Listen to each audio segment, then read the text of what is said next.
only got 359. Your apple. My apple says 359. So it's not for, don't rush it. She's just fine. It's gonna be fine. Don't rush her.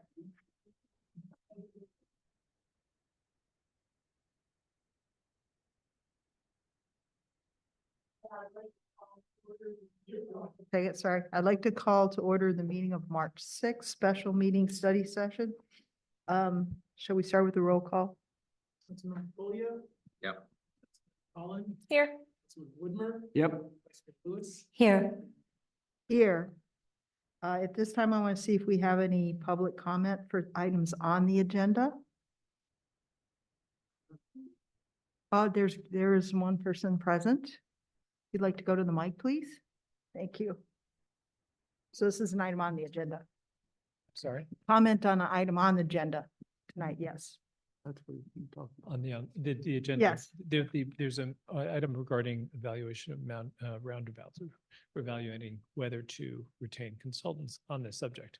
And as the former chairman of the Atherton Transportation Committee, I am very pleased to hear that this is finally being considered more than a decade after I first requested it in writing and during the committee sessions.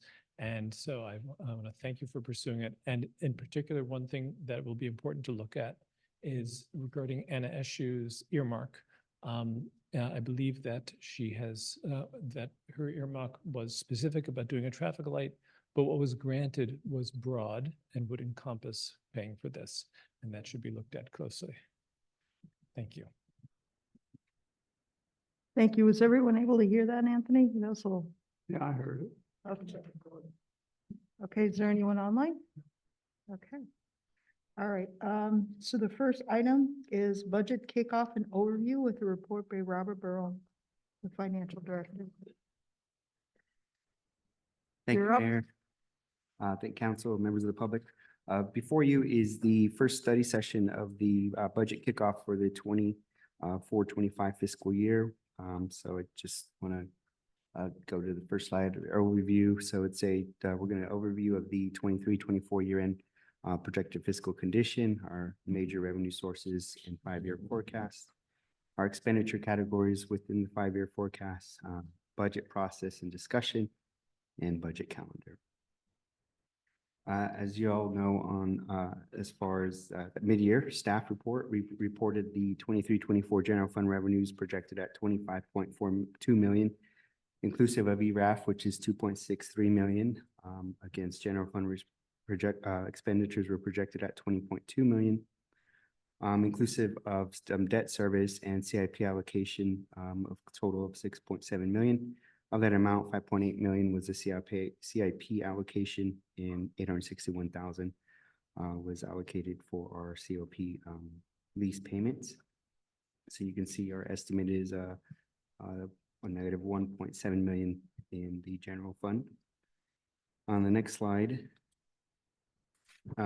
presenting our fund balance and reserves. So our 23-24 expenditures adjusted of 25.2 million. Our projected year-end balance is forecasted to be 11.9 million. Our emergency reserves and contingency both at 15% for a total of 6 million. There's general fund unallocated reserve balance projected at the end of 23-24 of 5.9 million. General fund unallocated balance. So our general fund major revenue sources within the 5-year forecast on the next slide is our property tax, which is 71% of general fund revenue. Our building fees, which consist of 8% of our general fund revenue, and ERAF, which is about 10%. Again, ERAF, we adjust, we budget below the line. It's not included in our current revenues and expenditures, but after.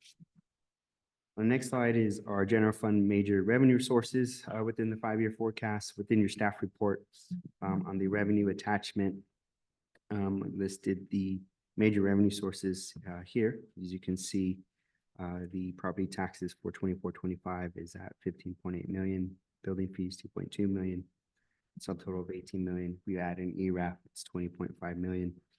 At the end of that 5-year forecast for 28-29, we're projecting total revenues of 24.2 million. So within the 5-year forecast, our property taxes are projected at 4.5% in the first year, 4.5 in second, 5.5 for the remaining 3 years. Building fees are projected at 4% the first year, 3% the next 2 years, and the last 2 years at 2%. And within the 5-year forecast, we're estimating ERAF at 2.5 million. Just to hear, again, the state continues to change the landscape on ERAF and on a semi-regular basis. So the amount the town receives is dependent on the state budget process. So we received 2.6 million this year. We budgeted 2.3 million in this current fiscal year. So we're estimating to budget in the current fiscal year 2.5 million, and also the same for the 5-year forecast. Any questions? You have a question? Go ahead. So the building fees, is that assuming the increased fees that we've got? And what makes it difficult to look at is that it doesn't show what the numbers were before. It only shows what the numbers are going forward. But if that reflects the new fees, then the fees from last year must be something like, I don't know, 1.5 million, some significant reduction. No, George mentioned to Right. me that, George mentioned to me, of course, he can speak for himself, but that they're projecting a decrease in construction. I challenged him on it, but that's what he said. George? Councilmember DeGola, you're talking about the fee component of We it. and changed yes, the fees by. Yeah, we cut the fee. Percent. Right. so the fee in prior years was around the 1.5, 1.6 million. And so this is a projection including the increase of the new fees. Okay. That's my And to question. Councilmember Whitmer's point, the projection is a slowdown in the construction market. Mike Greenlee, the building official, is seeing less permits come across the plan check desk. So that's what he's projecting. Now that might pick up and those things might change out there, but right now that's what's out there. So that's what the 2%. That's why it slows. It's on the decline. Yeah, and then we also remove fees for anything that's green and ADUs. Yes. Didn't the new fee structure that we passed include a cost of living increase annually? No, we're bringing that back as part of the every year adoption of the budget. There'll be a resolution attached to the budget that increases. So there's fees not by an CPI. automatic provision. Correct. So if in fact we approve whatever the inflation rate is, increase in the fees, that's not included in these projections. Well, we are projecting an increase of 3, 3, 2, and 2. But if the construction market also takes up, it'll be higher than those numbers if the CPI is there as well. Okay, that's Yeah, fine. it's counterintuitive. You would think that with us increasing the fees as much as we did, that we would see that number go up, and it's going down, so. Well, actually, it's Confusing. baked into the first 24-25 Yeah. number quite a bit. Mhm. Like, Yeah, Prior to that that, it was was my 1. comment. About the And so- earlier The year. year Yeah. before it was 1.5 million. So Actually, there's a I'm- $700,000 increase. I see. My personal opinion is I really like the conservative approach here so that we don't get starry-eyed about everything. And, overall economy, there's only so many houses that can be redeveloped. But I do believe there's, I think we're ripe for continued development of some of the older properties. Mhm. And even some of the properties that were only 10 years old or 20 years old. Also, the SB9 The splits. SB9 lot splits, yeah, which we can't control, except for policing them, that the owner stays in there for 3 years. Robert? So that's, that are our 3 major general fund, major revenue sources for the 5-year forecast. On the next slide is our general fund, other revenue sources, within the 5-year forecast, from sales and use tax, franchise fees, business license, planning fees, public works, park, and other. They're projected conservatively in the 5-year forecast between 1% and 2%. Planning revenues are budgeted at the building fee revenue in the forecast, starting at 4%. 3% in the next 2 years and 2% in the following years. And the other revenue includes any intergovernmental revenue, police revenue, and miscellaneous revenue. So you can see the total is 5.1 million, the beginning to 5.4 million in fiscal year 2029. For the park revenue, is that assuming we have an events production team, or is that just? There's a partial assumption in having the park revenue increase. And so that's what's in there for the 24-25. It's not fully at what it could be, but we anticipate hopefully in July, we'll have someone fully on board. and Prior revisit years, it. it was up in the 180s or so. Correct, wasn't it, in terms of 180. revenue from the All park. right, in previous year, like 2018-19, it was at about 270,000. So, Okay. yeah, so we're about half of that in the 24-25, and we'll revisit that as we go along in the new year with that. On the next slide, the general fund major expenditure 5-year forecast, this within the 5-year forecast, it just is just a percentage of the operational areas of the department. So the biggest ones are our police department at 48% of the expenditure budget, and public works at 17.4% in the operational areas. On the following slide, the major components of our operational costs, we have significant professional service contracts. Our building contract is by Interwest, and we have an IT service contract as well. MCE performs our public works programs. Contract custodial services we have also landscape services for the campus here and at the park. Planning services, also a contract that started a new contract back in August of 22. And we have legal services contracts. So these are major component of operational costs in our 5-year forecast. So some of the other major components within the operational expenditures. So within the 5-year forecast, the labor costs, they were forecasted forward the following at 4% in the first year, 3.5 in the next 2 years, and then the last 2 years at 3%. Within the expense attachment of the staff report, the pension costs were discussed in there, and for 24-25, our local miscellaneous costs increased to 12.67%. That's a 0.04% increase from our current year that we have. Our public safety increased to 29.3% in the fiscal year, and that increased about 2%. I'm sorry, not 2%, but a little less than 1%. So, Robert, I ask this every year, by the way. I think it's important that you call out very clearly, not just in the text, but put it on a chart, things like that, to make people aware that our outstanding liability is over $17 million just for the PERS stuff.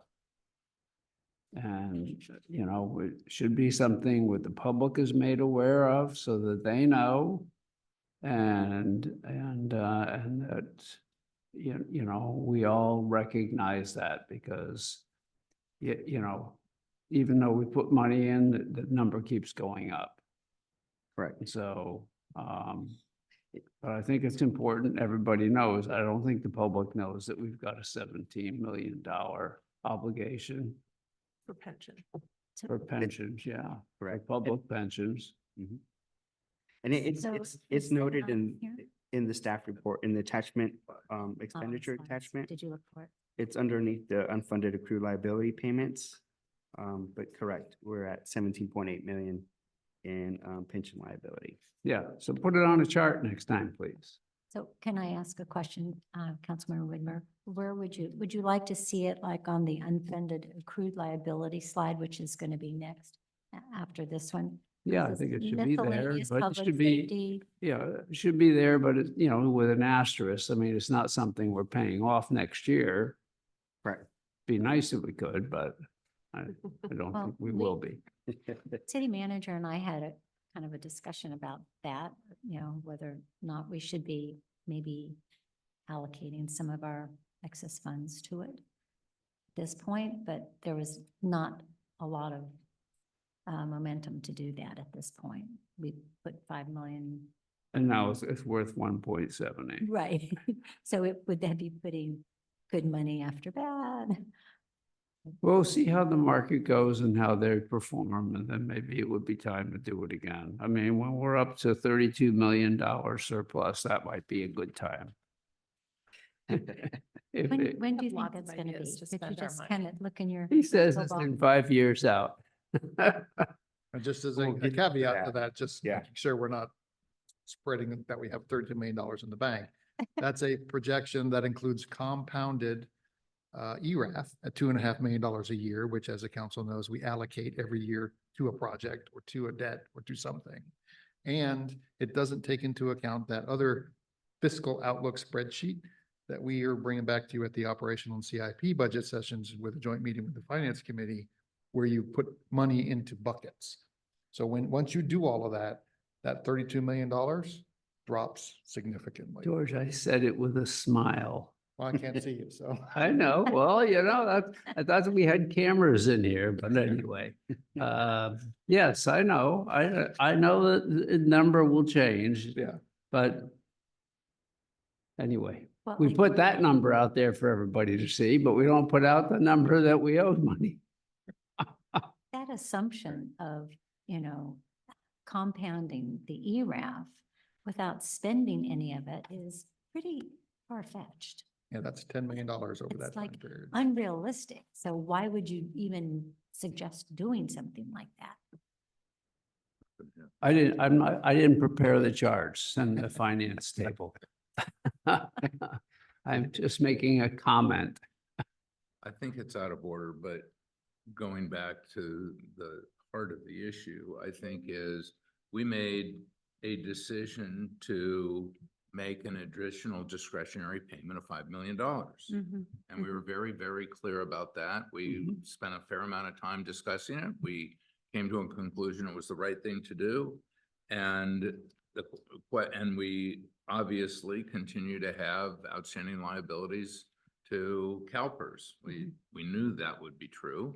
But the fair question is, should we consider using any ERAF from this year or next year to make an additional? I think we should Discretionary ask payment. the finance, they did a very nice report last time. Of course, Bob was the leader. I think maybe that would be something that we could ask the finance committee to first look into and come back with a report.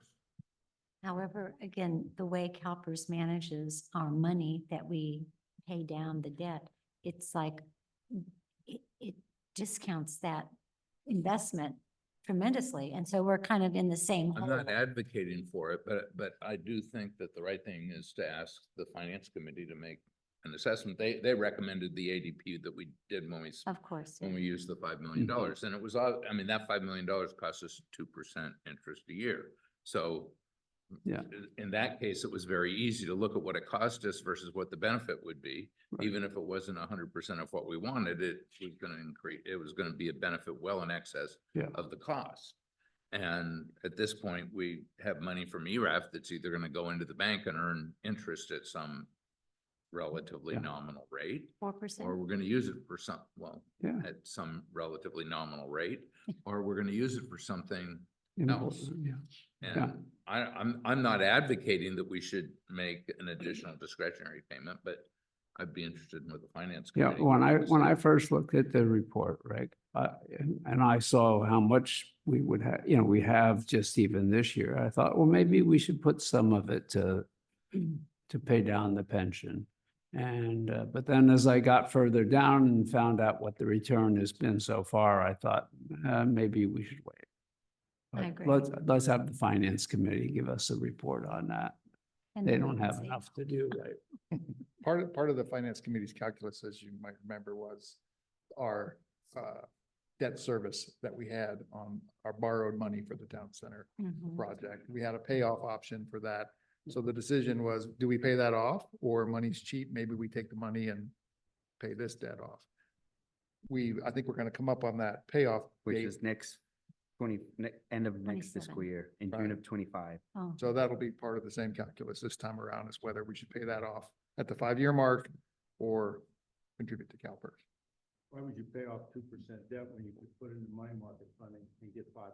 Right, that's what I'm saying. It'll be part of the calculation of the fund. Will they, Yeah, but Will they what are our returns then on get our that? investment? When you look at our. I mean, isn't it a our call at the report, end? I think we're down around 1.8. Is that not correct? that's No, it's about 5 It's years. in that, what, it's in that, you know, every 1.5. once in a while, we get that quarterly report. that's like. Got all the things we're investing in. They're very low interest rates. Because On they're the, safe. on the investment report, well, we we've, keep it we've going. So it does locked in some feel- investments at a higher rate. They're at I'm worried. 4.5% on medium-term notes. Previous years, they were at almost 1% or lower.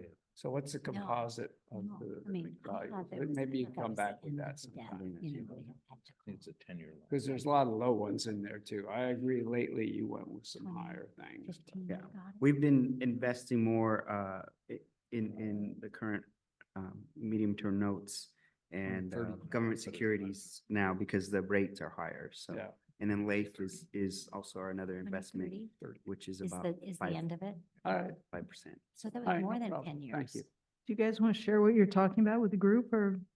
No, no. Like teacher. Kind of, Sorry, go on. kind of huddled. Okay, sorry. So just to recap, the operational expenses were forecasted in 4.5%, 3.5, and 3% in forecast. Again, the UAO for this coming fiscal year for 24-25, we're going to owe 1.5 million. And there's the breakdown, 536 miscellaneous, public safeties, 1 million. The 5 million, that's it. No, that's the correct one. The 5 million payment to CalPERS, as we discussed, reduced by 356,000 in fiscal year 22-23. Our public safety was also reduced by 422,000 in 23-24.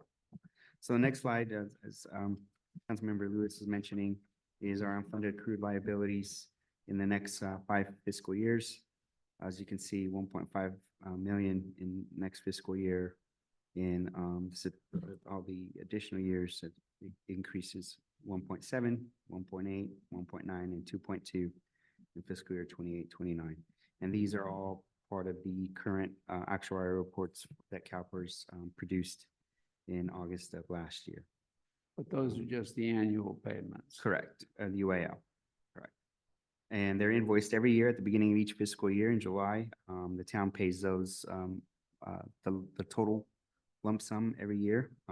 Agencies have the option to pay that monthly. We do not. We pay it up front, and we get a discount on doing so. So maybe you put the total liability at the bottom of this. Mhm. Of this sum, okay. Will do. And our current UAL payments Wait, is, excuse me, can we just go back real quickly, what you recommended him do? Put the total 17 million or whatever liability at the bottom, but Yeah, yeah, would that's a there be different- a projection going forward of a decrease or an increase? We have no idea how much. Well, maybe we could have Forward? a couple, 3 years of how it's occurred. Mhm, Yeah, mhm. I think that would be good, not making a projection going forward because who knows what they're doing now, but Right, I think it's good to see what's happened because we've been low. I think it was a year ago, we were at 16 million. yeah. A number of years ago, we were at 14 million. You know, it's Now just it's- going up and up and up, Right. even though the stock market had gone up and up and up, which they do some investing. So I don't know what the heck they're investing in, but they're not doing a very good job.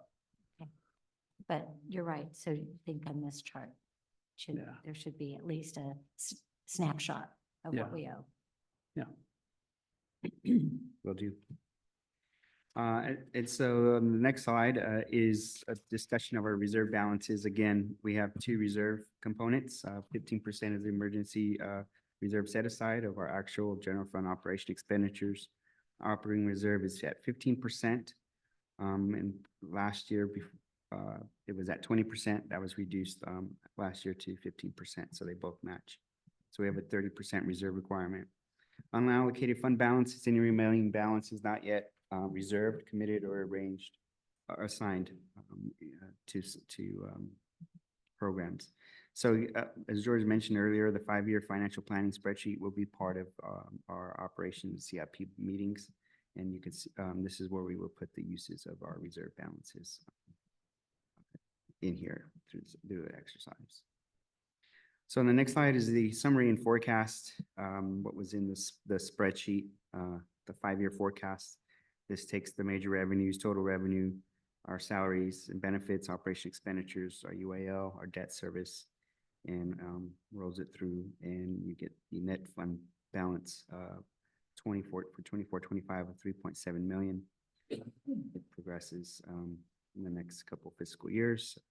And the highest in 28-29 is net to fund balance is 4.6 million. Again, these aren't actual expenditures. These are just forecasted in with some assumptions, and those will change yearly. They were different as we go through the budget process. And the next slide, I believe it's the last one, is just showing those projections of our beginning fund balance to our net fund balance in the forecast for the next 5 years. So this is what Councilmember Whitmer is alluding to. So at the 24-25, we have an estimated ending fund balance of 15.7 million. Each year it grows, and at the end of 28-29, it's at 32.1 million. And taking out our reserves, so the unallocated balance, fund balance for that can be allocated for other programs starts at 9.4 million in 24-25, and it's up to 25.6 million in 28-29. Again, these do not include general fund allocations to capital projects as we did last year. We allocated in this current fiscal year 5.3 million into CIP projects. So the unfunded balance is a rolling balance, but again, this also includes that 2.5 million of ERAF every year. Over 5 years is about, it's 12.5 million. Yeah, so when you were doing your projection, you did use the 5-year projection of capital plans that we put together last year? No, not in here. Okay, That will come before the council in the next 2 budget sessions. okay. And that's where we would go and we would say, okay, these are the projects that we have. And this is the unallocated fund balance. How much do we want to allocate? Okay. All right, thanks. And the next slide is just it's just the process discussion of our calendar. Our next operations budget is at this April 3rd study session. That's the general fund operations budget. Capital improvement budget will be May 1st. And budget study session on June 5th will include our internal service funds, our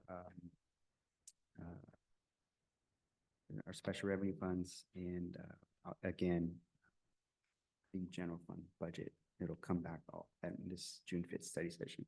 And all 3 of those first ones will be joint meetings with the finance committee.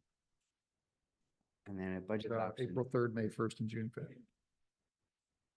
And then we have the budget adoption on June 19th. And that concludes my presentation. Just any questions? Do we have any questions of the council? Do we have any public Thank- comment? I think we asked the question. Any public comments on the budget?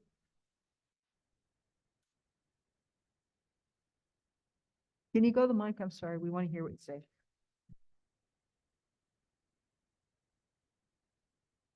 When I asked at the finance meeting about the amount of money that's sitting in the capital improvement accounts, I think 401 is the main one.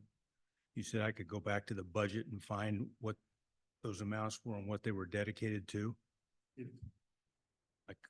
The last page Wasn't is smart enough to do that. I did go to the budget online and try and figure it out, but I couldn't. well, Robert can help you through that. He can show you where that's at. There in the last pages of the appendices, it lists each particular capital project fund. And then year by year allocations to that fund for specific projects. I know, but we've made allocations and committed money and put them in those accounts. There's a substantial, I mean, we're talking millions of dollars Yes, sitting right. there that hasn't been spent yet, that was charged to prior fiscal Projects. years. Yeah. Right. I'm just trying to get a handle Yeah. on the total. Yeah, Robert can help you. Is that money earning interest? Correct. It's still sitting, it's in that fund and it's sitting in our that bank account, but it's earning interest as a pulled balance with our So what happens is when we have a public project, for example, like the Lloyden Park Crosswalk, that the council's allocated in fiscal year 22-23 for the Lloyden Park Crosswalk, 500,000 or $1 million. We try and parse it out over the fiscal years that the project may be completed. Sometimes that happens, sometimes not. When it doesn't, the funds also in the CIP Yep. project roll forward as that project moves along, because we've got a contract under assignment for that. And that fund, that money just sits in the capital projects fund until we expend it for that project. I But it's mean, not considered part of the available fund balance because it's assumed it's CIP. been budget. Treated like it's spent. It's Yeah. treated like it's Correct. spent. Mhm. Yeah. Yeah, but then the programs, the projects, you know, it just takes. When the projects go out to bid and when they start, sometimes they don't start all on the same time, and so they cross into multiple fiscal years. But yeah, it's, wish we could get our projects all done, and it's just, you know, we're at the mercy of contractors and stuff and getting them out there, but yeah, we have funding in there. And again, want to remind that we're putting money into our CIP because there's several master plans that we have, bike ped, drainage master plans that were created 10 years ago that have projects in there. And so some of, you know, at that time, there were about 48 million worth of projects. And so, and the general fund is the only fund that currently right now is the fund that allocates money to the CIP program that aren't specifically from street revenue. So We'll cover most of that during the CIP project meeting coming up in May, I think. May first. the May study session. May 1st. I have a question.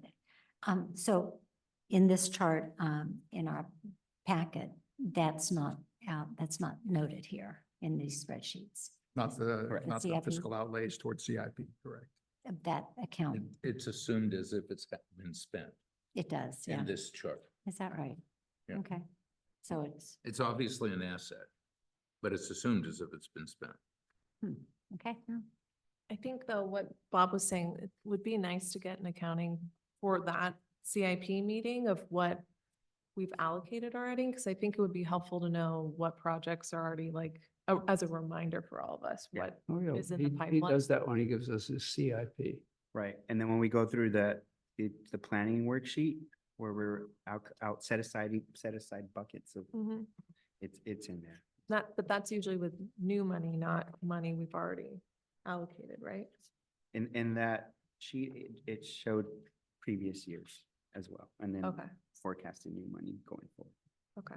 Yeah, and it shows you when the money will be spent and where it's coming I from. remember looking at it Mhm. from the future. I'm just curious. I don't like, was something funded 5 years ago before I was on the council that I It don't says know where the about? money was coming from. It says For where the money. project specific. We get a whole Yeah, binder it of is. CIP. Yeah, Okay. we'll go Right. through, we'll go through that. Okay. Yeah, But- it's but- there, but the but point that's yeah. well taken Yeah. is it's dealing with funds that are in the available fund balance that we may wish to allocate for the immediate year, which is the big focus, and kind of into mhm. soft pools for the future years. But it doesn't deal with the funds that were in previous budgets that That's what I'm weren't saying. spent, Yeah. but are still sitting in our bank account. Yeah, I think what I'm wondering is, I think it would be a good idea to have a holistic picture so that we know we've spent a ton of money already on this, but maybe not on that, and get a better, broader view of that. And also, I'm curious, like, has money been sitting there for projects that are not viable anymore that we should be reconsidering is my other Yeah, that's a question. good point. It's a good Good point. Good point. Absolutely. Yeah, I agree. Robert, in your projections and showing where we are with your actuals and everything like that, what about these penalties that we're assessing? Right now, I think we're at 500,000, might be even They're- more than they're in that. here. They're Uh, included. They're in there. They're in other. It's projected They're in other. at 1.2 million, and Okay. that's equivalent It's to, at 500,000, goes down to 500,000. the penalties I'm talking about is the Builders Time, penalties, yeah, time, construction time correct. limit. Correct. yeah. I'm sorry, in this current year, it's 1.2 million, 23, 24, but in the Okay. out years, Yeah. it's at 500,000. Right, Only because we don't know. yeah. And usually what we do is we budget it, and then at mid-year, we kind of get an understanding through the building department how projects are citing, and then we adjust it accordingly. Got it. And you can kind of get a feel for that as well. It's part of the monthly report that goes to departmental monthly Right. reports. There's a chart in there on building inspections, CTL penalties that are in progress, ones that have been imposed, ones we've collected over the years. That's So you got about a the only one I read. So any other Yeah, questions? it's, I want to collect those penalties. it's C and D deposit forfeit. I think. Yes, that's the account. What page? And this year, it's 17 of it's 88. 1.25 million. C and D. That that's we're gonna construction receive. and Demolition, No, demolition. demolition, construction and demo. We, yeah. Forfeit. Okay. Any more questions? Can I we- do. Okay, go. So I'm not sure which meeting it should come up in, but one thing I want us to discuss is under fund balances. We used to have a building reserve fund, which the last time we had it was 2019. So once we launched into the town center, we used that building reserve fund to help build the town center. We now have a town center, and I think we should have a discussion whenever it's appropriate in the course of this budget process, whether we should reestablish a building reserve fund and what amount it should be. I thought that we, Well, that if I'm we- looking I at it. thought we it's zero. passed a policy that going forward, we'll never get behind like we did before. And we would have a building reserve fund kind of built up. You had the conversation as part of the fiscal financial outlook spreadsheet, and we allocated some funds in there in the out years, but as we started to play with the spreadsheet, Wow. those numbers reduced. And then the direction from the council was, we don't need an immediate allocation in the next immediate 2 fiscal years, but in the future years, we will. So it's still part of that 5-year forecast. It just wasn't part of this year's or last year's budget. Right.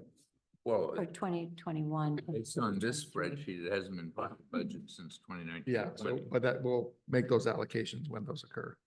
As part of that financial planning spreadsheet, how much you want to put That's in okay, there. but Yeah, we we can have took the that money discussion. out and put it into So to what are- drainage. We're doing the 505, 505. Is that the number that we No. decided on? We haven't We're gonna spent talk it, about but- it. but- Going forward. Okay. Yeah. All right, any more questions on this one? I'm gonna move to the next item. Consideration of approval of a task order agreement with Interwest Consulting Group for feasibility analysis of roundabouts on the Alameda de los Pulcas. And we have a report by Robert. Here you are. Thank you, Mayor, members of the council. We recently brought forward to you the design contract for the Alameda de las Pulgas corridor safety improvements. In your one-on-one discussions in and around that topic, there was a desire to evaluate the feasibility of a traffic circle or roundabout at the the Alameda Atherton intersection and potentially the Stockbridge intersection as well. Staff reached out to Interwest Consulting Group to get cost proposals to do those analyses. Obviously, our concerns really are related to how much right-of-way is required to construct those roundabouts to make them feasible. And so this provides the council with the opportunity to investigate one or both of those intersections. So with that, I'm available to answer any questions. I have a question. Go ahead. Is this study also going to be talking to the neighbors who own those 4 corners to see if they have any, if we need to do that? This analysis would outline what kind of space would be required. So that the council can make an informed decision as to if that's the direction that you'd like to go, what those impacts might be.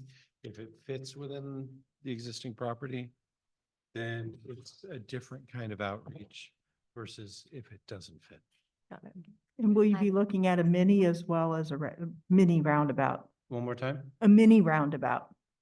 Yeah, I'm going to say that there's different connotations of what mini is, and so our consultant's going to frame that, but we have to design in the context of the kind of traffic that we have. Right.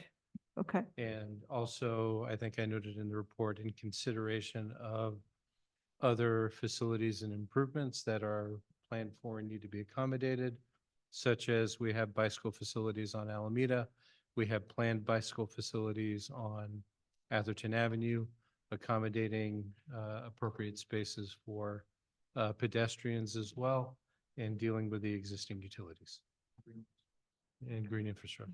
Yeah, my next question is gonna be green infrastructure, but go ahead, Elizabeth. No, well, I was going to ask, as you know, we own the, what is it, that little island? Mhm. Okay, so, if, will they take into consideration trying to not, impact, as much residential property, taking by maybe reconfiguring the actual intersection, that takes more of our property, like we scoot it Yeah, closer I to. would say that the intent is to figure out what those minimum Yeah, needs are.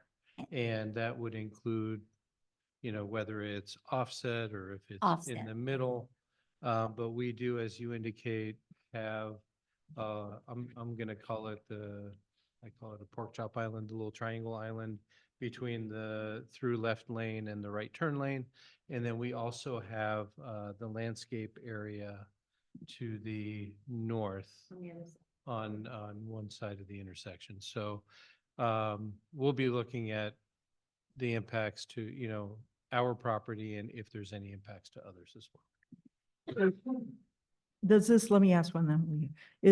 Will this trigger green infrastructure requirements, and do we know what those are? And would they be different for a roundabout versus the light that was originally? proposed? So the minimum green infrastructure requirements are typically outlined based on the amount of impervious areas created and or replaced.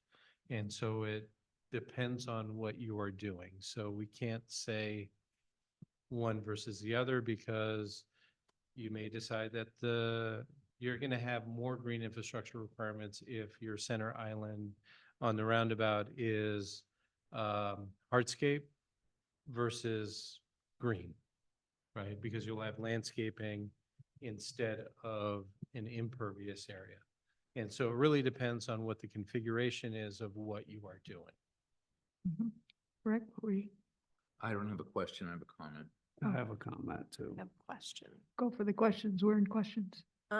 The other intersection that's in the staff report is Stockbridge, but last year we approved doing a hawk beacon at that intersection, right? Or Rapid flashing. rapid flashing beacon. So is that, are we still doing the rapid flashing That's beacon? our- And then maybe later we'd add a roundabout, or how does this flow? Right, so our intent is to work with the county on putting in the rapid flashing beacon project that has been budgeted for. Mhm. This is an analysis that'll say this is, if you choose to move forward, is that this is what it would take to put in a roundabout.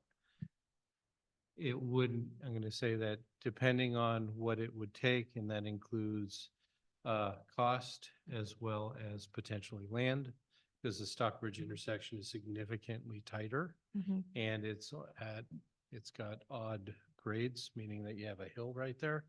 So it may be a little more difficult and more impactful to implement something there.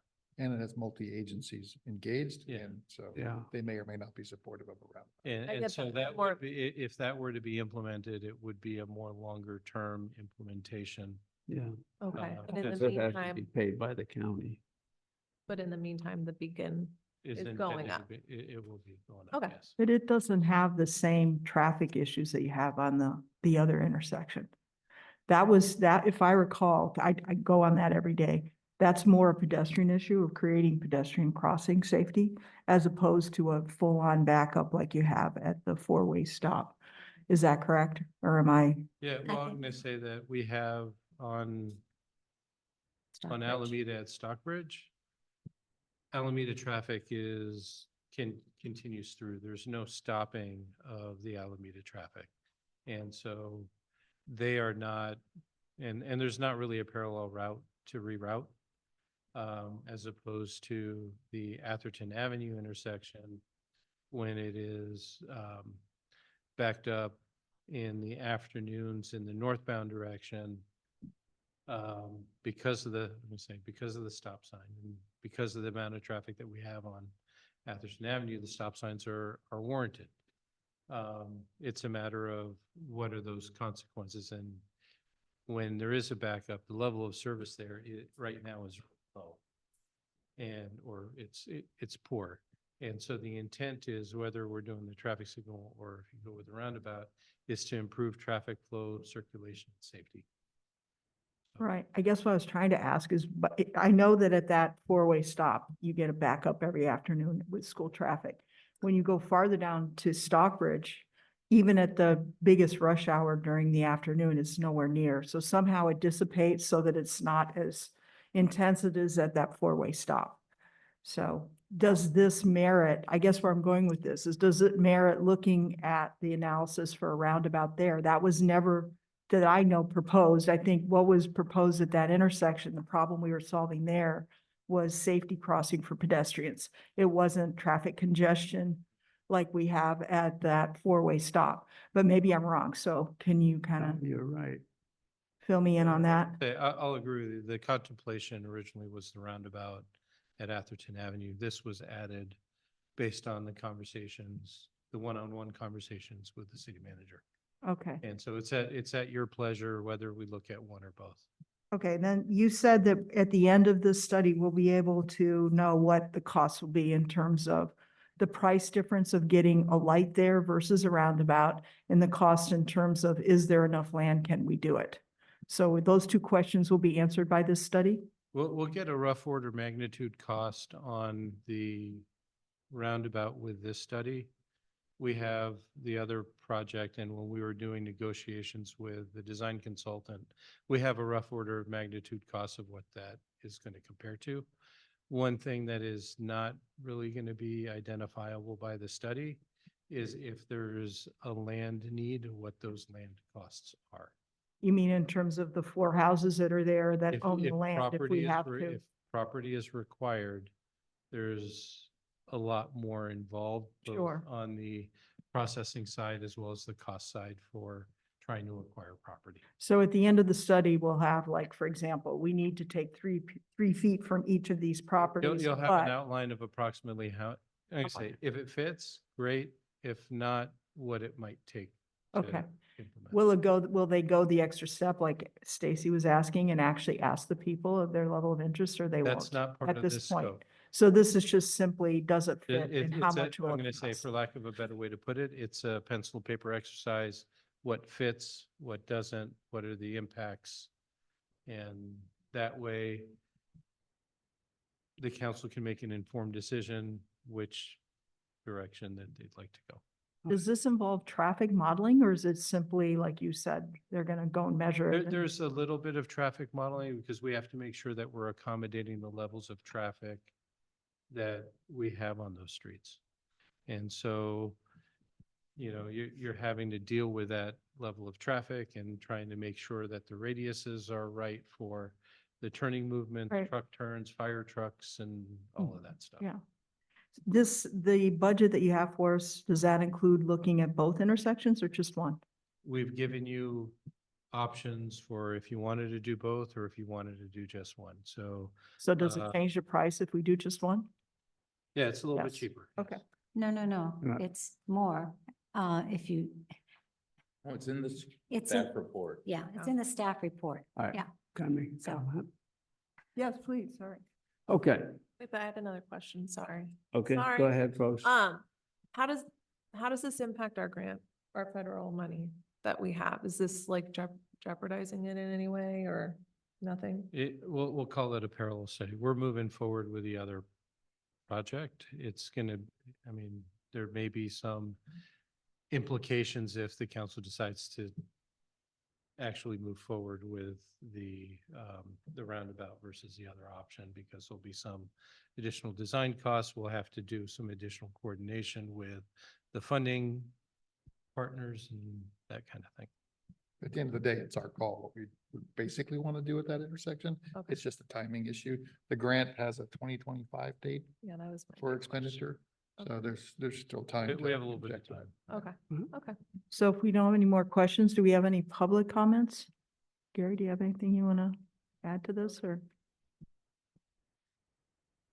All I'd say is that I agree with your assessment that Stockbridge is mainly pedestrian safety. I don't think a roundabout is warranted there, but and the angles and so forth make it not so suitable. And the only other thing I'd say is the audio in this room is not great because the volume level is turned up too high on your audio system. And if you turn that down and move the mics closer to your mouth, you won't have as much reverberation and it'll be much clearer.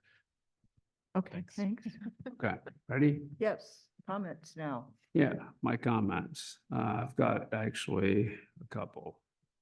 I think, roundabouts are a good idea. Probably a lot of our municipal streets could use those. Having lived in Europe and spent about 20 years there, going back and forth, driving. I drove through a lot of roundabouts, I'll tell you, big and small, on high traffic spots during like rush hour times, like what we're trying to address here. The roundabouts actually had like metering lights because, as you know, in our case here, if somebody's coming from your left, they have the right of way. In England, it was different, but, and so you can't get on if you're coming on the cross street. So there's going to be a problem. I'm not sure it's going to fix the problem for Atherton residents. And the reason I highlight Atherton residents is that, yes, it will improve the traffic flow and save all this time that Gary's, projected in some of his very, very interesting TED Talks. It says here, even in the report, the pass-through traffic here is 60 to 89%. So my question is, depending on the cost and the pain we might have to do,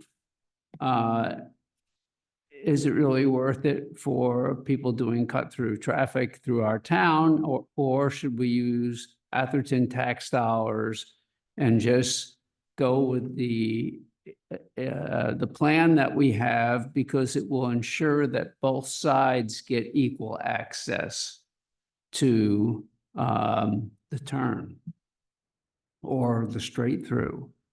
So that's my comment. And because of that, and because of the high traffic, I just think a traffic light right now would be better. But of course, the study might give us that. But I wanted to draw attention to the pass-through traffic numbers that were up there in the background on starting on the third line at the end and continuing on the fourth line. Thank you very much. I have nothing else to say on this. Anybody else? Yeah, go ahead, Rick. Yeah, I think I've got three different comments here. One is, I think we should do the study to figure out what the implications would be for the Atherton Avenue, Alameda intersection. I don't think that we should do it, come up with a plan that would require taking anyone's land that doesn't want their land to be taken. So my first comment is, I think Stacy's question at the beginning is a very intelligent one. We should ask the property owners at the beginning, and we don't need the consultant to do it, but somebody should ask the property owners if we were to design a roundabout that would make the traffic better for all concerned, and I'll address Bill's concern about traffic coming in on Atherton Avenue during rush hour. I think it's a valid concern and we need to address that. But if we can design a roundabout, would they be interested in selling land? And if they wouldn't, I would like to see the roundabout sized and positioned so it just uses our property and any property owner who would be willing to sell the land. And I think that may mean if nobody else wants to sell the land, that we downsize the size of this roundabout to fit the space that would be there with our property and with the street. That's number one that so I think we should ask those property owners that question first. Secondly, the only thing about this roundabout that I go through roundabouts at Stanford all the time. That's my greatest use for them. And I go up to Healdsburg about once a month, and they have a roundabout that totally changed the entry to the town. And it's extremely easy to use. But it's got a lot of land. It's not land constrained like this one would be. I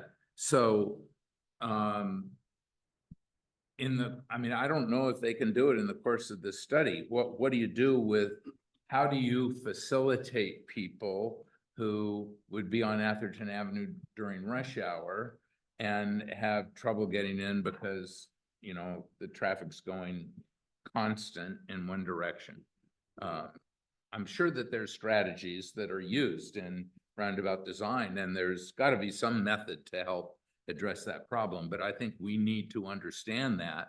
And part of the reason, honestly, is what Bill said, is that Atherton residents are more likely to be those that are on Atherton Avenue, and it's the traffic that's going through, maybe principally to Stanford, I'm not sure where, that's going to be using Alameda. So I feel like we need to focus on the Atherton residents and make sure that they're taken care of in that.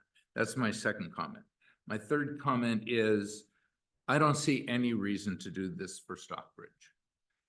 Stockbridge has principally been a pedestrian problem, at least from the pedestrian's perception. I think the traffic study didn't acknowledge that. I think it concluded differently. But we're doing this flashing pedestrian sign, and Stockbridge is on a hill. You do a roundabout at Stockbridge, you've got some other issues because of the hill that make me very concerned. And I don't know why we should spend the money to do it. So I much prefer doing the $22,000 project just for this one intersection. And as I said in my first comment, structuring it so we're not going to take anybody's land, because I don't think there's any interest in exercising eminent domain. Good point. Elizabeth? I have a question. So I have to take your comments, Councilmember DeGoya, about the safety of Stockbridge, or the importance of doing a study at Stockbridge. And for us, classifying it as more of a pedestrian issue. I have friends that live up the hill on Stockbridge across from Alameda, and they've lobbied me for many, many years about the safety. They cannot we're talking about the rush hour, right? I mean, at every street around Atherton, Valparaiso, Alejandra, Oak Grove, I mean, around rush hour traffic with the schools, is congested. Okay, it has tremendous traffic problems, but there are times when I see 2 to 3 to 4 cars stacked up on Stockbridge trying to, number one, get across, or make a left-hand turn to go south on Alameda, or to kind of merge into the traffic going north. And it's very, very difficult, and it's very frustrating and dangerous. So I think that I don't think that a flashing beacon is going to solve the car problem. Maybe it will solve, if we put a crosswalk there with a flashing beacon, pedestrian problem. But that is also a very big issue. And I think that the additional $12,000 for the dual study of both of the intersections would tell us a lot for the Stockbridge as well as the Atherton Avenue intersection. So that's kind of my feeling about that. rather than just taking it one at a time. Because something really does need to be done at that Stockbridge Alameda intersection. I think that Councilmember DeGoya has a good point about contacting those 4 residents and letting them know about this study, because if we do this study and word gets out, you know, from a public meeting that we're doing it, they're going to jump to the conclusion that it's a, you know, a done deal, and they're going to feel threatened. So if we let them know, so I think that, you know, low-cost probe would be, we're considering doing this, you know, we want to just kind of, you know, alert you. Nothing's been decided, but, you know, we've got traffic issues there. The other thing that I wanted to make a comment on is there are roundabouts all over the world, as Councilmember Whitmer said, and a lot of people know how to use them. I was in Medford, Oregon, for a period of time just recently, and there are roundabouts almost at every intersection in their little community, because so much of their streets were just crossed through these residentials. They're mini, number one, but, you know, the traffic just, you know, flows much better and people aren't stopping at stop signs. So I do think that a study for Atherton Avenue is really, really necessary. I want to go forward with that, with the addition that we alert the neighbors of the potential of taking, offering to buy some of their property to make that intersection safer. And I do think we need to consider something along those lines at Stockbridge. Well, maybe we should look at other high volume intersections. In If we think that Stockbridge area, if a study would say that Stockbridge area could support a small roundabout, Mhm. then I think we should look at other very high intersections and perhaps have the Transportation Committee approve, Recommend. you know, other- recommending those that, you know, as we move forward, because I can give you a list of them. And as I said, I think that they're a very useful tool, Mhm. but if it's high volume just in one direction, I think it can be disastrous. Or it can be just as bad, if not a little bit worse. That's all I'm saying. The thing is that Alameda is not always high volume.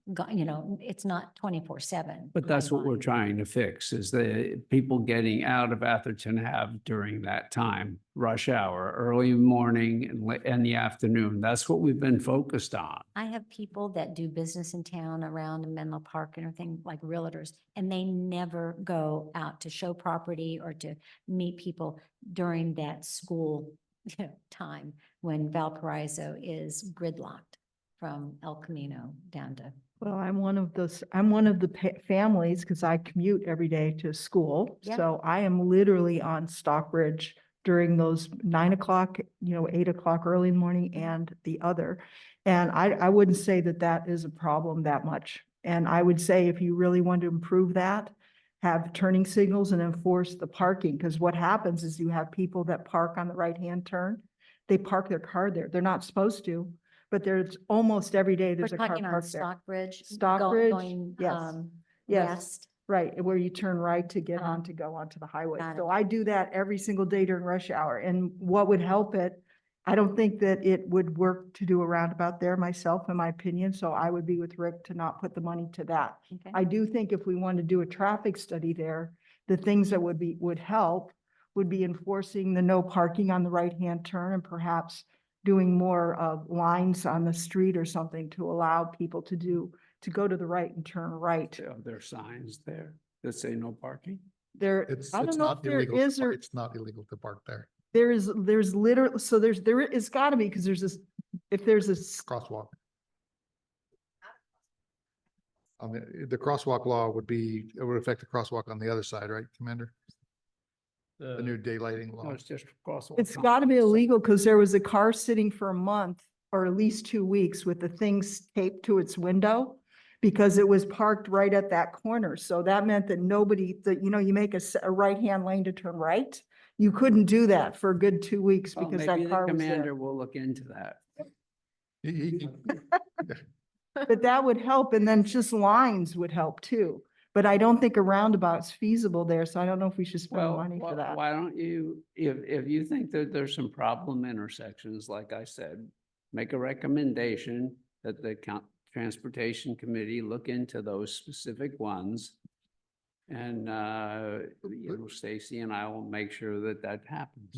Before you go down that path, just a reminder that in 2019 or so, when all of these studies were done, the Transportation Committee did go through and look at every major intersection in town Right. and provided a recommendation on whether it needed a traffic signal, whether it needed some other sort of traffic control device. That made its way up to the council. Council prioritized those intersections, and Yep. those are the ones we're addressing via the CIP projects. And And that other was the things. TJ. And, yep, we- the traffic yeah. demand That they management recommend program. for I remember Stockbridge. that. Maybe we can bring that report back and so review people it. can review that. That's a Sure. good idea. Okay, Yeah, That's a good idea. that's a good point. Sure. So, I have a question that will lead to my comment. For Stockbridge and Alameda, it sounds like it is probably not a good fit, mostly because of the grade and the size of the intersection, but I'm wondering if we are considering roundabouts for potentially a lot of intersections, is it useful exercise to analyze this intersection to have knowledge to apply to other intersections later? Like, there's economy of scale doing it at the same time. I'm wondering if this could be used as a way to learn for other. I don't know. I think they're all unique.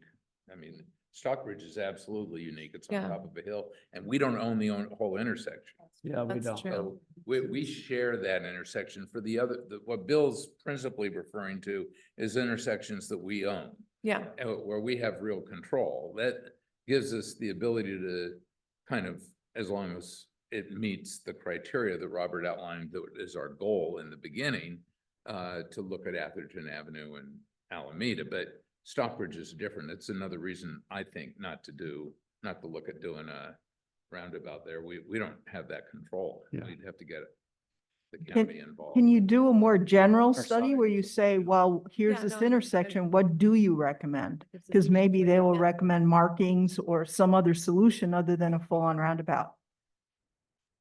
So in addition to the TJKM study, there was another study done by the Advanced Mobility Group that looked at the entire Alameda corridor, and they had a variety of recommendations for Alameda.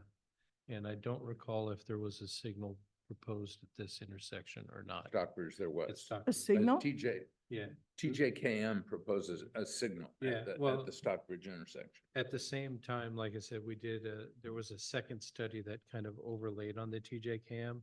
TJKM looked at the townwide, but Advanced Mobility Group looked specifically at the Alameda corridor. Maybe it was Advanced Yeah, Mobility. so I think they had a recommendation for a traffic signal Signal. at that intersection.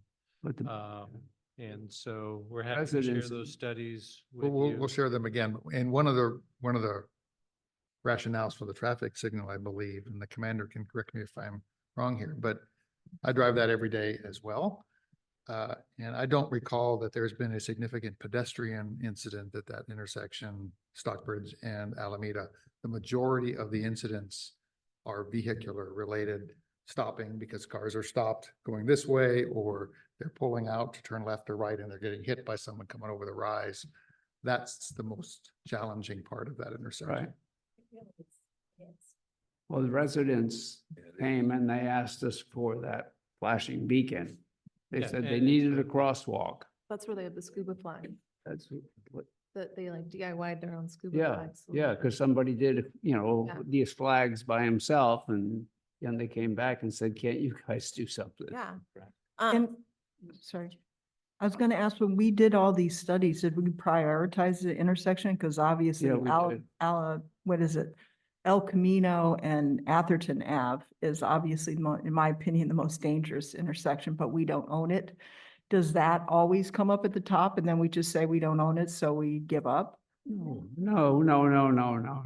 We did How Hawk does it work? Beacon on our own dime. They don't give up. Well, the issue is more complicated than that I just put it, because obviously there are residents who fought that, but that one was very political, but that one has, you know, you can correct me if I'm wrong, that's probably one of the most dangerous intersections we have in town But there's a in right terms there. of accidents and deaths and all of that. Will we Not on the limit the agenda. conversation I don't to know if these that's two right. intersections we're focused on? Yeah, I and think that's right. So we take can the get done today. suggestion Yeah. That you and others have made to bring back the study, and then we can review all the intersections, but Okay. today's Excellent. agenda is just two intersections. All right. Do we have a motion? We actually need a motion and direction. Make a motion. Well, Okay, go and ahead. I'll second it. Rick? What's your motion? I'll make a motion that we, Oh, I'm not gonna agree. that we do three things here. We ask the four property owners, Alameda and Atherton, inform them what we're doing and see if they'd be interested in having a conversation if we were to put a roundabout in there and and let them know it'd just be a small amount of their land, but that we initiate the study as proposed in the staff report for the Atherton Avenue Alameda roundabout, with the intention in the course of doing that to not exercise eminent domain, so that we're looking, I mean, if it turns, so that we're looking at what land we have or what property owners might make available and size that roundabout to that which is available. And that we not pursue the investigation of a roundabout at Stockbridge at this time. I'll second that. I'm not gonna second that. Okay, so let's I take a second- vote. I seconded, all right, so let's take a vote, yeah.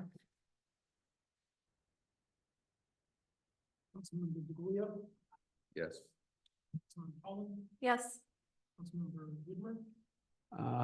Yes, but when it comes back, like I said, I don't think it benefits the Atherton residents, so I probably will vote no, but it's good information to get.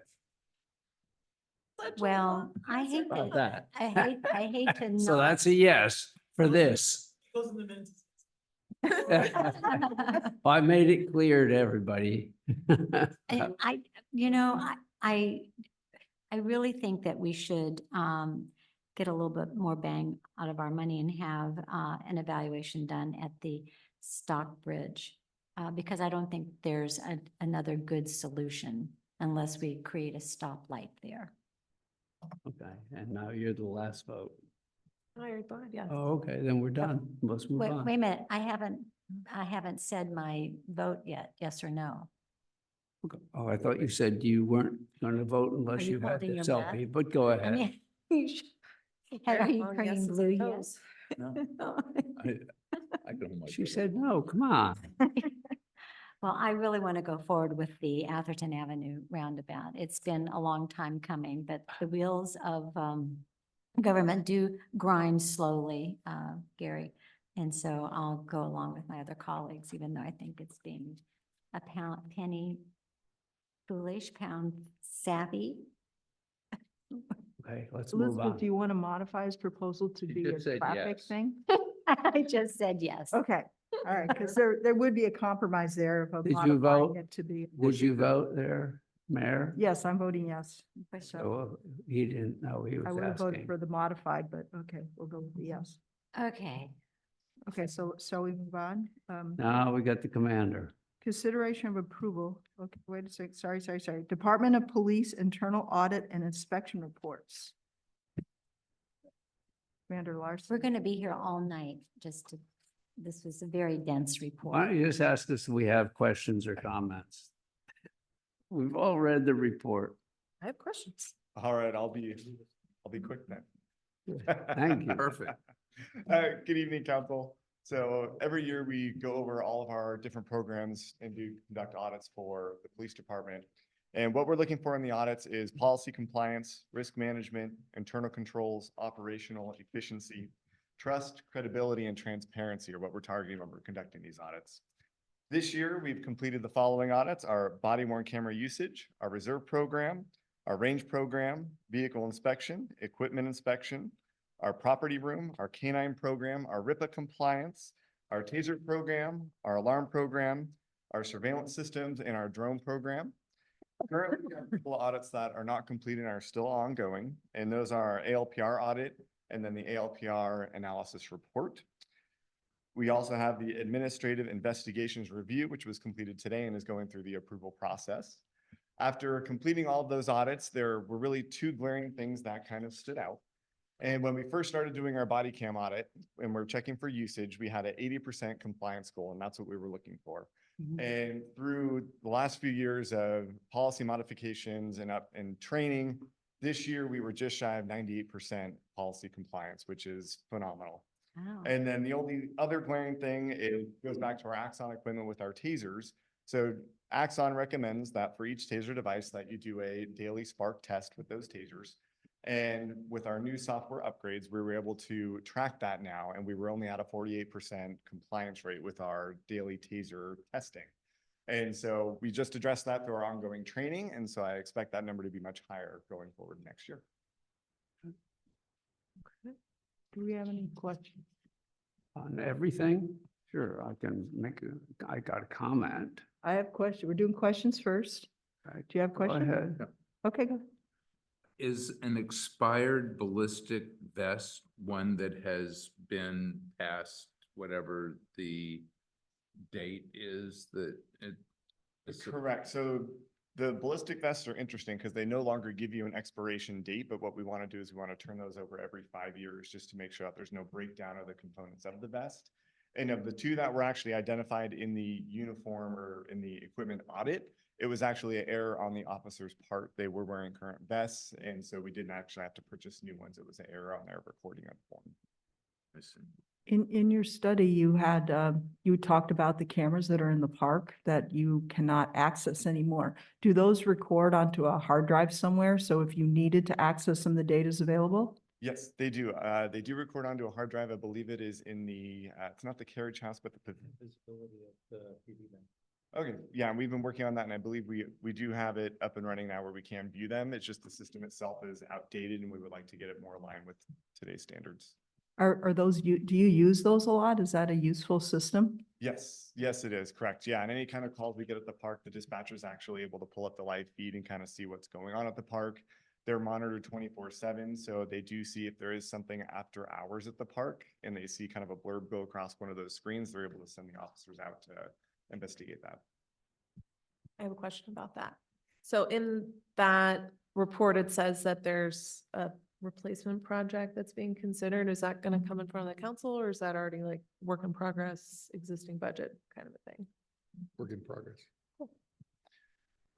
Commander, could you talk a little bit more about the weapons qualification audit, the RIPA and drone program? Sure. Yes, so the weapons qualification, that is our range. And so currently what our department standard is we go to the range every other month. And what we do is we have a practice session, then we have a qualification section, so every other month. And then during the year, our policy states that we have to do 3 annual qualifications throughout the year, and they coincide with our shift change. This year, unfortunately, we had 6 officers miss the last qualification due to some scheduling issues. And we are addressing that internally to make sure that that doesn't occur going forward, because that did put us out of compliance, unfortunately. And so that is being addressed. And then what were the other 2? RIPA and drone. The RIPA compliance audit, and so that is the Racial and Identity Profiling Act, and that is our, basically, it's called stop data. So anytime an officer goes out and detains someone, it has to be a detention. We are required to report certain data that goes all the way up to DOJ. And for that audit, what we're doing is we have to go by what is a detainment. And so a traffic stop is absolutely a detainment. If they are issued a citation, they are absolutely detained. So we are taking whichever number is larger than that and then checking that with the RIPA entries, and that number should be larger. And unfortunately, I believe we had 3 officers that were very close but fell below that bar. And so we've started addressing that with those officers as well. So I have a question on that section. When I was speaking with George, he says, okay, they put the lights on, somebody pulls over. And before you get out of the car, before you see the guy, you got to say, what was his race? Is that correct? Correct. More than that. What's the value of that? It's just Why not required. just report what it is? This is Required. coming down from the state, so Yeah. we didn't get much input on that. And we were just trying to make sure that we keep compliance with the Department of Justice. Well, normally state laws come with an explanation. I think it's to prove that they're not. Doesn't make racially- any sense to me. It Don't makes- you also have to So guess are their we, gender too? We are, Yes, we It's are. more than race, you have to part guess of the it gender. is, Yeah. Their race, their ethnicity, their gender, and their sexual yeah. orientation. are- So how many times are we right and how many times are we wrong? What's the percentage? They don't provide us with that. And I don't know how we would Yeah. ever confirm that. Well, what, so that, once they issue the ticket or have the conversation, say, I'm just going to give you a warning, blah, blah, blah, they go back and say, up, I was right, or no, I was wrong. No, No, they never get confirmation of whether or not they were right or wrong. They will just go into the system. They will input what they perceived the person was. What's the value of that? I Just have to things count. say about this RIPA thing before, because I poked on this last year. Yeah. And my understanding, which was one of my questions, is that this data gets audited by another police force, right? Where they compare it against body camera footage to ensure people It was are. supposed to be Isn't there Stanford some kind of professors. review at some Stanford point? professors were supposed to They're- Yeah. review it. The DO or the Department of Justice will eventually publish the statistics and then they just put them out there for public viewing, but there's no going back and checking body camera footage to see if any of that aligns. And that would be very difficult with Yeah. stop time, being that our officers make thousands of traffic stops a year, and to go back through all that data would be a full-time job in itself. No, yeah, I thought it was an outside group that No. did it. Okay. Well, in the original proposal, when you gave us that demo and you showed us the piece of software, the literature said that we would be contacting an outside, not police organization. And Stanford was listed as the potential. It wasn't selected at the time. But I don't think that we have to do that. I think whoever collects that data does that. Yeah. So it's higher up in the food chain of what we do with that data. Yeah, and so my understanding is once the data gets close to being published, it went to the county chiefs group. And what they're doing is they're working on a consultant who's going to take that data and interpret it in terms of kind of what they see and what it looks like. So it's not just the DOJ just plain publishing that statistic. But if you don't have what the actual is, then the data is worthless, Like, really. I mean, there should be a check. Were you right or were you wrong? You know, what was it? So then you can correct that.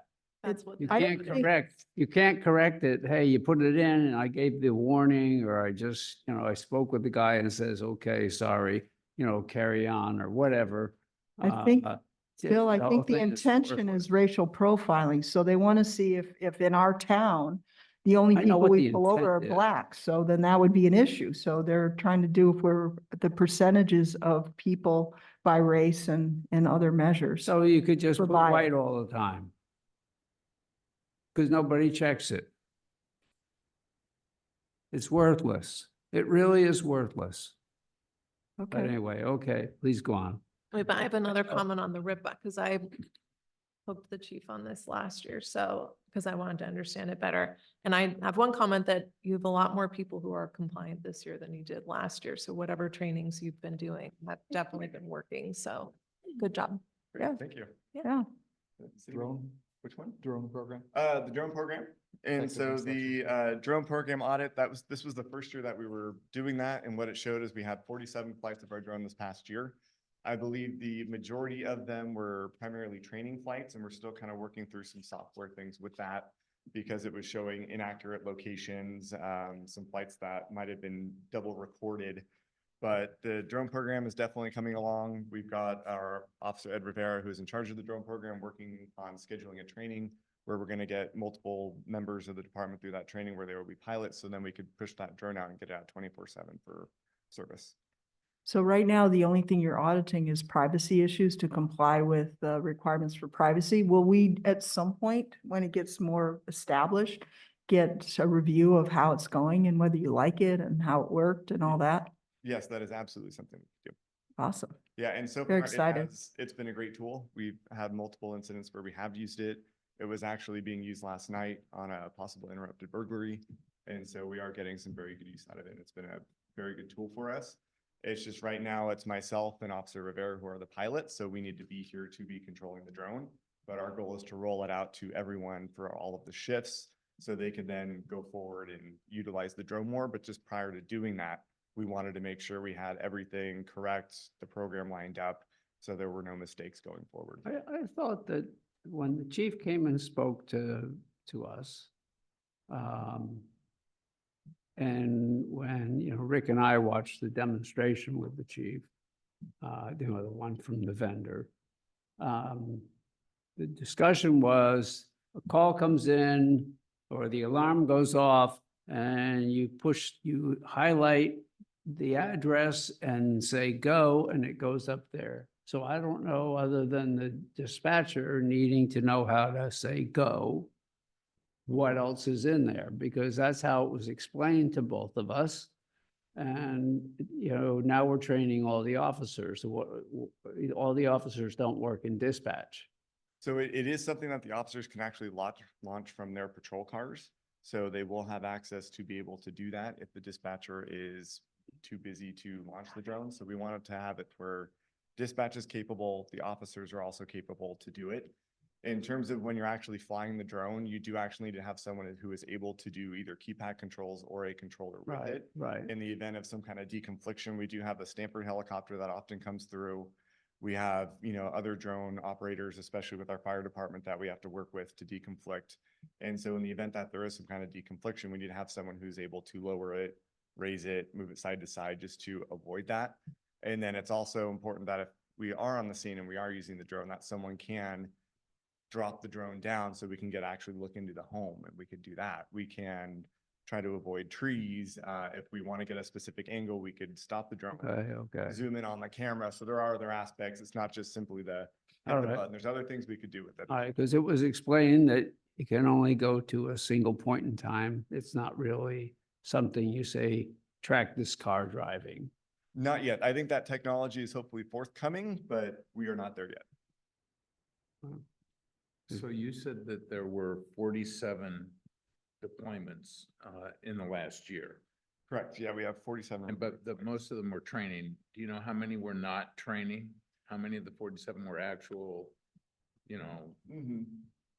incidents? Yeah, I would say probably anywhere around 15 to 20 were actually incidents where they were flying to an incident, flying to an alarm, and then the other ones were most likely training. I was trying to go through the software to kind of really narrow that down and attach them to incidents, but I was having some difficulty matching the software, and I'm working with our vendor to try to fix that for this upcoming year.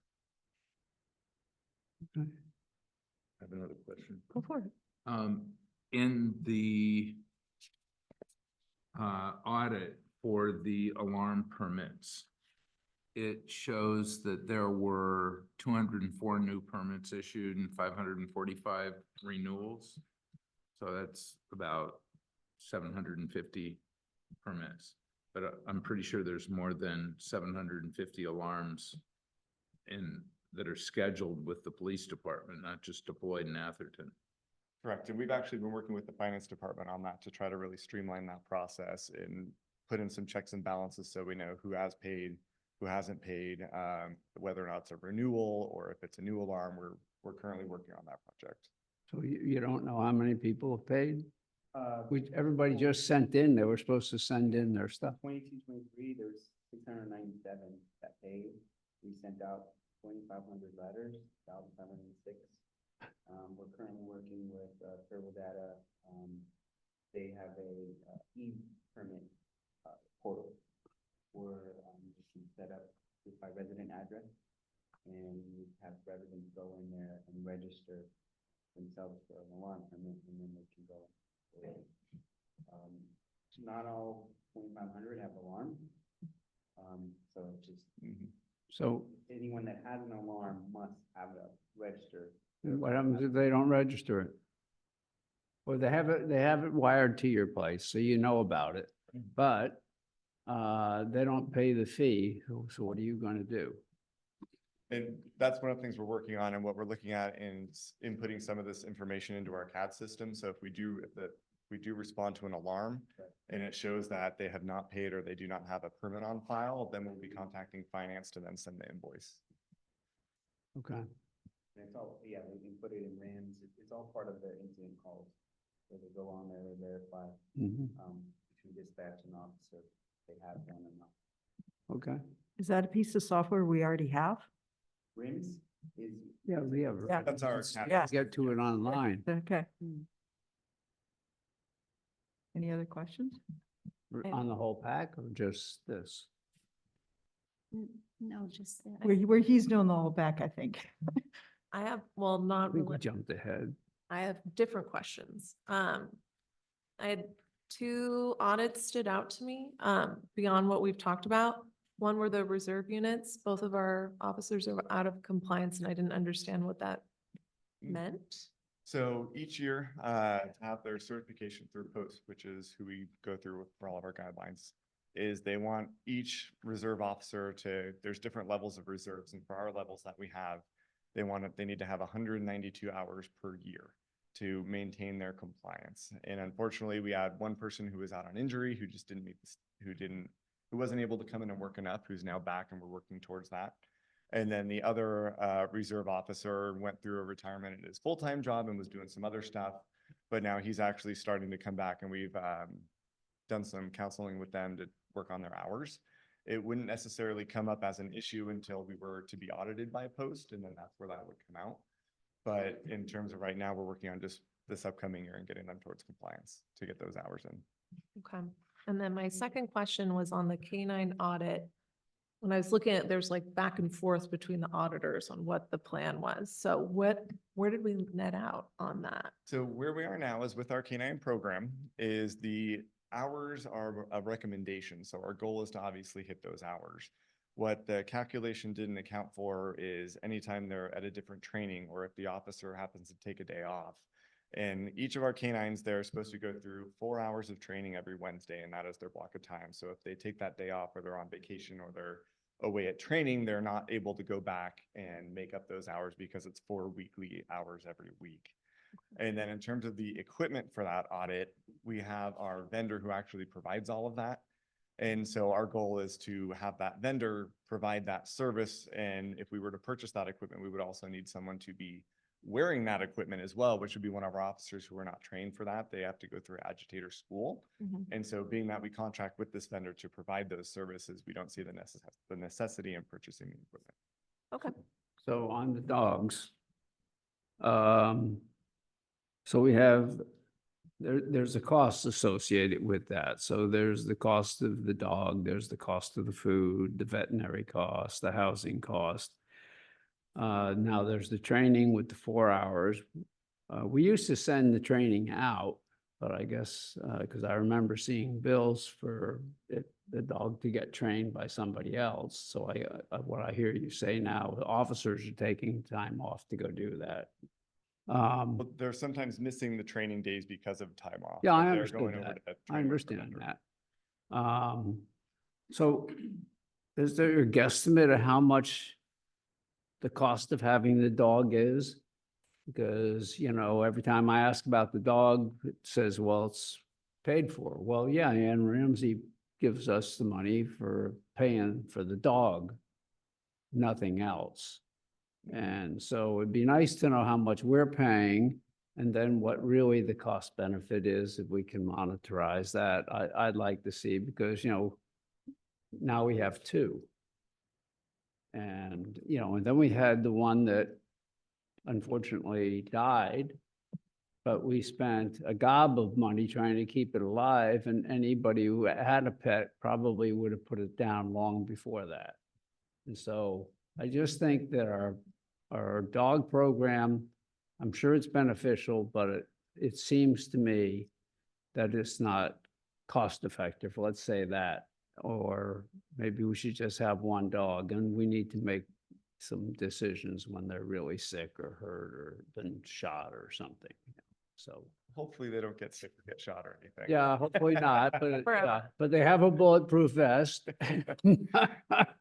Best. And in terms of the K-9 program, there is a lot of value in it. Our newest dog is trained in tracking. So any kind of missing person, something like that, there's the potential for the tracking aspect. They're also a gun dog, so they could sniff out firearms, ammunition, that sort of thing, and also apprehension dog. So they do have multiple uses, and our other K-9 is also tracking, apprehension, and then bomb detection. Okay. Who reads the audits besides us? Are these audits, so we read them, who else reads them? Does the state read them, or who do they get submitted to besides us? Well, they're public question. documents. Anybody can read them. I don't, do we post these online? They are all posted online, but they're part of the police department's transparency programs and policies. So- But is RIPA required by the state? And is the audit for the privacy required as per the contract of the drone? Like each of them is a different kind of an audit. Right. And I'm wondering which ones have people other than us that review them. So we actually, the audits are primarily for us and internally to judge our systems. They are not Okay. a requirement and we don't necessarily, we post them on our website, but we don't send them to the Department of Justice or any of the other entities. So we are the only people that are the evaluators of. Okay. We pay their salaries, end of the day.